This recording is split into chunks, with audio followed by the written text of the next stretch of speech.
কাল রাতে প্রচুর ঝড় বৃষ্টি হয়েছে। অবশেষে বৃষ্টির দেখা পাওয়াই গেল। ভাই রে ভাই, যেই পরিমাণে একটা গরম পড়েছিল, বৃষ্টিটার সত্যি ভীষণ প্রয়োজন ছিল। কাল রাতে শুধু বৃষ্টি নয়, বৃষ্টির সাথে হয়েছে কালবৈশাখী ঝড়ও। ঘুম থেকে উঠে দেখছি পুরো বাড়ি একদম তছনছ। গাছ থেকে এত পরিমাণে পাতা পড়েছে, পাতা দেখলে মনে হয় যে অনেক দিন হলো বাড়িটারই পরিষ্কার করা হয় না। সকালবেলা ঘুম থেকে উঠেই সর্বপ্রথম মায়ের কাজ হচ্ছে ঝাড়ু হাতে নিয়ে বাড়ির উঠানটা পরিষ্কার করে নেওয়া। এত পরিমাণে পাতা পড়েছে কালকে রাত্রের ঝড়ে, দেখে মনে হচ্ছে এটা কোনো পরিত্যক্ত বাড়ি। এই বাড়িতে অনেক দিন হলো কোনো লোকজন নাই, হঠাৎ করে এই বাড়ির মধ্যে লোকজন এসে হাজির হয়েছে আর এসেই বাড়িঘর সব পরিষ্কার করার জন্য শুরু হয়ে গেছে। কি অবস্থা হয়েছে বাড়িঘরের! এক রাত্রের ঝড়েই ব্যাস পাতা পড়ে বাড়িঘর একদম অবস্থা হালুয়া টাইট। আর উৎস সকাল সকাল খেলতে বসে গেছে টুনির সাথে। আর দেখো, পুরো বাড়ির পাতা জড়ো করে কতগুলো পাতা হয়েছে। এই লতাটাকে তো কম বেশি সবাই চিনেই থাকবে। যারা চিনো তারা তো চিনোই, আর যারা চিনো না তাদের জন্য বলছি, এই লতাটার নাম হচ্ছে স্বর্ণলতা। এই স্বর্ণলতার কিন্তু একটা বিশেষ বৈশিষ্ট্য হচ্ছে, এই লতার ছোট্ট একটা অংশ কোনো গাছের মধ্যে ফেলে রাখবে, দেখবে বেশ কিছুদিন পরে এই লতাটা পুরো গাছটাকে জড়িয়ে ফেলেছে। সে যাই হোক, স্বর্ণলতার কাজ স্বর্ণলতা করেছে। আর আমি বের হয়ে গেছি একটু রাস্তা দিয়ে হাঁটাহাঁটি করার জন্য, খুদে খুদে ছোট ছোট দুটো ছেলে মেয়েকে নিয়ে। একটা হচ্ছে উৎস, আমার ছেলে, আর একটা হচ্ছে আমার ছেলের সবথেকে প্রিয় খেলার সাথী টুনি। আমরা দাঁড়িয়ে আছি একটা কৃষ্ণচূড়া ফুল গাছের নিচে। আর কৃষ্ণচূড়া ফুল গাছটার নিচে এত সুন্দর ফুলগুলো ছড়িয়ে আছে, দেখেই তো পুরো কলিজাটা আমার জুড়িয়ে গেছে। এক ডাল কৃষ্ণচূড়া ফুল রাস্তার মধ্যে পড়ে আছে, আর আমার ছোট্ট উৎস সেই ডালটাকে কুড়িয়ে নিয়ে বাড়িতেও নিয়ে এসেছে। চলে এসেছি বাড়িতে একটু হাঁটাহাঁটি করে। বাড়িতে আসার পরে মা বলছে মা যাবে হাসপাতালে ডাক্তার দেখানোর জন্য। তো কী আর করা যাবে, মায়ের মেয়ে, মায়ের কষ্ট তো বুঝতেই হবে। মাকে বললাম ঠিক আছে তুমি যাও, আজকে রান্নাবান্নার দায়িত্বটা আমাকে বুঝিয়ে দাও।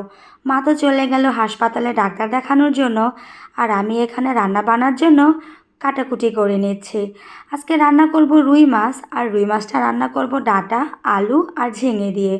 আর সেই সাথে রান্না করব উচ্ছে ভাজি। উচ্ছে ভাজিটা কিন্তু আমার কাছে দারুণ লাগে খেতে। আর জানো তো, উচ্ছে ভাজিটা একটু তিতা হয় বলে উচ্ছে ভাজিটার মধ্যে আগে আমি একটু লবণ মাখিয়ে রাখি, যার কারণে তিতা পানিটা বের হয়ে যায়। আর এরপরে উচ্ছেটা একটু বেশি করে পেঁয়াজ দিয়ে ভাজি করলে খেতে কিন্তু দারুণ লাগে।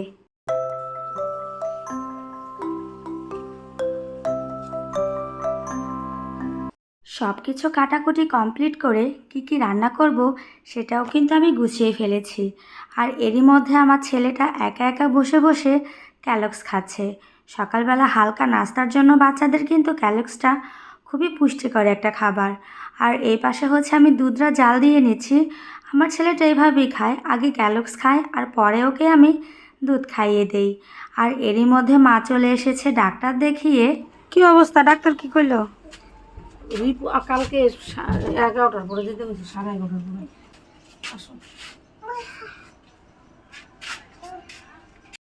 আর এরই মধ্যে আমি রান্নাটাকে বসিয়ে দিয়েছি। আজকে উচ্ছে ভাজিটা প্রথমে ভেবেছিলাম আলু দিয়ে করব, কিন্তু এরপরে মনে হলো এভাবেই করি। এভাবে কিন্তু গরম ভাতের সাথে উচ্ছে ভাজিটা খেতে দারুণ লাগে। আর একটু ঝালঝাল করে করছি, ঝালঝাল করে যে কোনো খাবারই খেতে অসাধারণ হয়। ব্যাস, আমার উচ্ছে ভাজিটা রান্না করা কমপ্লিট হয়ে গেল।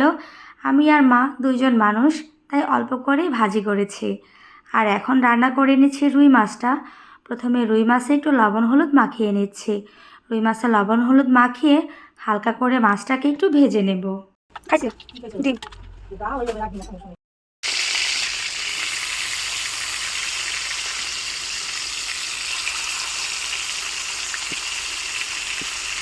এরই মধ্যে তো আমার মাছ ভাজাগুলো হয়ে যাচ্ছে। আর মাছ ভাজাটা বসিয়ে দেওয়ার পরে মাছটা একটু ঝোলঝোল করে রান্নাও করে নিয়েছি। আর সত্যি কথা বলতে আজকে যেহেতু খুব একটা বেশি গরম নয়, তাই রান্নাটা করতে আমার বেশ ভালোই লাগছিল। আর একবারে যদি কেটে কুটে সব সামনে নিয়ে বসা যায় রান্না করার জন্য, তাহলে কিন্তু রান্নাটা করতে একেবারেই ঝামেলা মনে হয় না। আর মা যেহেতু চলেই এসেছে, এখন মা উৎসকে স্নান টান করিয়ে খাইয়ে তারপরে হচ্ছে ঘুম পাড়িয়ে দেবে। তো এরই মধ্যে আমার রান্না বান্না কমপ্লিট। আর দেখো আবার আকাশ কালো হয়ে আসছে, মনে হচ্ছে নেমে যাবে বৃষ্টি। হালকা হালকা বাতাসও বইছে আজকে বাইরে। আমার উৎস কিন্তু মামা বাড়ি এসে ভীষণ খুশি। বিকেলবেলা করে ছেলেটাকে নিয়ে একটু বাড়ির চারপাশটা হাঁটতে বের হয়েছি। এরই মধ্যে এক ঝাঁক হাঁস দেখে আমার ছেলে এত খুশি হয়েছে যে হাঁসের পেছন পেছন ছুট লাগিয়েছে। আর মা বলছে একটা কাঁঠাল কাটবে, তাই এখানে মা একটা দা নিয়ে বের হয়েছে কাঁঠাল কাটার জন্য। আর দেখো সকাল দিকে বৃষ্টি হলেও বিকেলবেলা কি সুন্দর চকচকে একটা রোদ উঠেছে। এবছর কিন্তু আমাদের কাঁচা কাঁঠালের তরকারি খাওয়া হয়নি।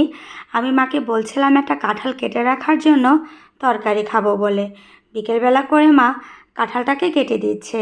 আর সত্যি কথা বলতে কাঁচা কাঁঠালের তরকারি কার কাছে কেমন লাগে জানি না, আমার কাছে কিন্তু দারুণ লাগে।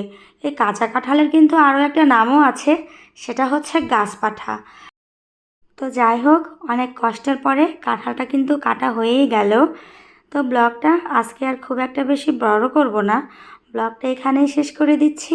ধন্যবাদ তোমাদের সবাইকে।